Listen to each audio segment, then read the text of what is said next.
So, with the rise of Fate Strange Fate, I thought it was only fair to talk about the MC of Fate Strange Fate. Who exactly is she, and what on earth is she actually? So, what is Ayaka Sajo? Ayaka Sajo looks like a normal blonde magus. She's Saber Master in Fate Strange Fate, Richard Lionheart. But here's the twist. She is not human. She's not even really Ayaka Sajo. So what is she? Well, here we go.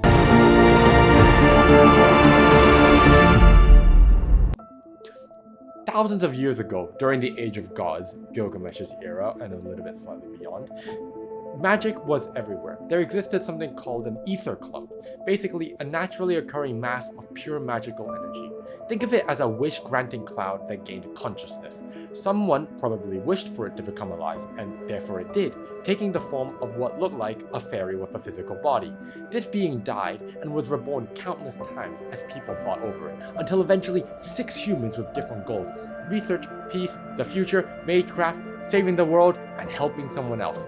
Split into 6 different pieces: a head, a torso, 2 pairs of arms, and 2 pairs of legs. Then, the dragon Albion, a massive dragon trying to reach the reverse side of the world, accidentally dragged these 6 humans and the pieces underground into the spiritual tomb of Albion, where they all died. The pieces stayed buried for centuries. Fast forward to modern times. Miners excavating the spiritual tomb found all 6 pieces and sold them all to the El Malloy family, one of the most powerful mage families in the world. They took these pieces and modified them into 3 magical energy reactors that produce an inexhaustible supply of magical energy. The head of El Malloy considered reuniting all 6 pieces, but decided against it because it would mean even more energy get generated, but it also mean the Supreme Mystic Code becoming fully sentient and with a sense of self. Basically, they'd be waking it up.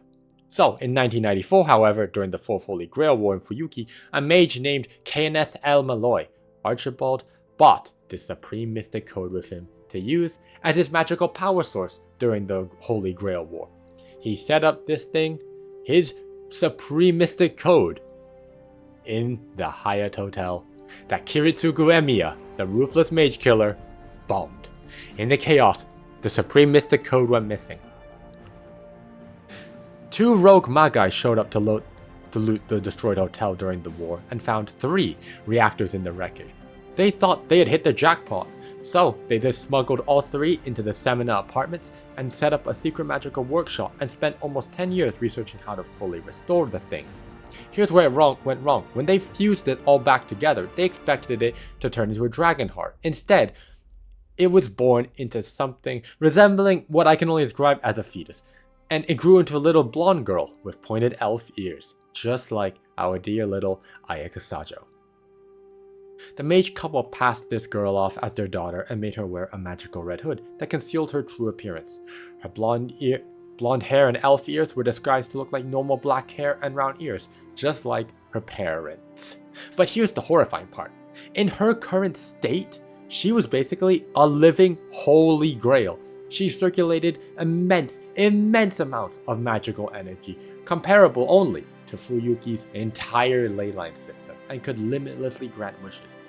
And, well, the side effect of all that magic, she influenced her parents to make wishes on her, and it became a nightmarish cycle because they'd abuse her with magical tools, force her to grant wishes after the abuse, drive her away out of fear of what she could do, bring her back because they were addicted to her wish-granting power, and repeat for an indefinite amount of time. The couple fought non-stop.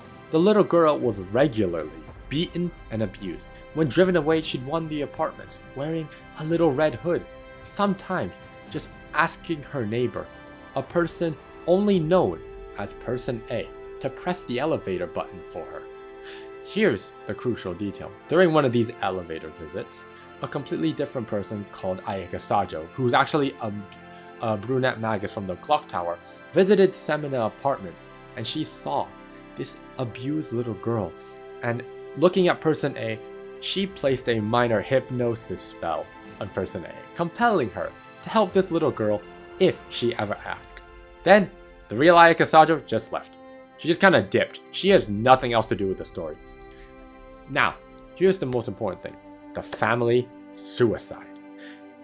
Little Red Riding Hood reconstructed her body, specifically her fingernails, to become hexes, And these hexes were so powerful that both the parents wanted it so bad, like killed each other over them.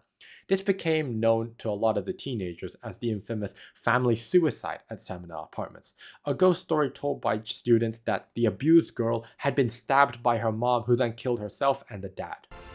Fleeing from the murder scene, the terrified Little Red Riding Hood knocked on Person A's door, and because of the real Ayaka's hypnosis, Person A, normally a loner, opened her door. Person A rationalized that they must have fallen in love with the real Ayaka Sajo, the brunette of the clock tower. In response to this, the Little Red Riding Hood began transforming to look exactly identical to Ayaka Sajo, taking her appearance except her blonde hair. A month later, this Little Red Riding Hood began dying from the lack of maintenance. Little Red Riding Hood, although is just a limitless supply of mana, required magical upkeep to sustain her form. Person A, trying to reconcile her love and her desire for solitude, made an offer. I will give you all of myself. The Little Red Riding Hood granted this wish. Both beings, the Little Red Riding Hood, the Supreme Mystic Code, and the Living Holy Grail, and Person A, the hypnotized neighbor, fused together into a single individual. This individual is the Ayaka Sajo, a fate-strange fake. So, in summary, she is not fully human. She is a Supreme Mystic Code. She is a living grail, basically. She is a fusion of an ether clump and this ether clump is fairy-like, and a fusion between that and a hypnotized woman. Essentially, she is a living holy grail, and the name Ayaka Sajo, whose name could be messed up because it's the same name as another girl in Fate Prototype, they're not the same person at all. After the fusion that happened, Ayaka wandered around for months, then years, racked with guilt. She avoided buildings with elevators, reminders of the Little Red Riding Hood, asking Person A to press the button for her. She once entered the Fuyuki Church and met Kirei Kotomine and Gilgamesh, but her memories are very hazy. She also found the Einsburg Castle and kept visiting for emotional relief. During that one visit, she met Philia, a mysterious white woman who placed her under magical suggestion, making Ayaka forget her true nature. Ayaka told her about the Holy Grail War. She gave Ayaka 5 command spells and sent her to Snowfield. Throughout the story, Ayaka keeps seeing Little Red Riding Hood as an apparition, a terrifying ghost that only she can see. She believes she escaped from her and fled to America. Saber can't see or touch this apparition, leading Ayaka to think it's all just in her head. But here's the truth. Ayaka is Little Red Riding Hood. The apparition is a representation and symbolism of her guilt, trauma, and repressed memories of what she truly is. After Philia dies, she unlocks Ayaka's sealed memories with hypnosis. Ayaka finally realized she was never Person A fleeing from Little Red Riding Hood. She was the Little Red Riding Hood all the time. Therefore, Ayaka Sajo is an ancient wish-granting entity from the Age of Gods, a supreme mystical code with infinite magical energy, and she is extremely traumatized. And I guess you could say she's an identity thief. She's not Ayaka Sajo. She's not anything related to her, in fact. She's just a scared, traumatized being wearing a stolen face, trying to find salvation